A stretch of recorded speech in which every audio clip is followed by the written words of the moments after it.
سورہ فاتحہ پڑھنے کے بعد کسی مزید سورت کو پہلی اور دوسری رکعت میں پڑھنا سنت ہے۔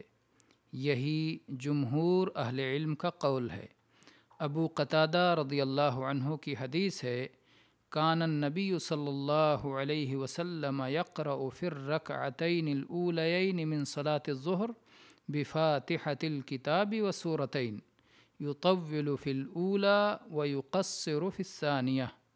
نبی کریم صلی اللہ علیہ وسلم ظہر کی پہلی 2 رکعتوں میں سورہ فاتحہ اور مزید 2 سورتیں پڑھا کرتے تھے۔ پہلی رکعت کو لمبی اور دوسری رکعت کو مختصر پڑھتے تھے۔ دیکھیے صحیح بخاری حدیث نمبر 759 اور صحیح مسلم حدیث نمبر 451۔ جہری صلاتوں میں مقتدی سورہ فاتحہ کے بعد کوئی سورت نہیں پڑھے گا، بلکہ اپنے امام کی قرات کو غور سے سنے گا۔ امام ابن قدامہ رحمہ اللہ فرماتے ہیں، مجھے اہل علم کے درمیان اس مسئلے میں کسی اختلاف کا علم نہیں کہ ہر صلات کی پہلی 2 رکعتوں میں سورہ فاتحہ کے بعد مزید ایک سورت پڑھنا سنت ہے۔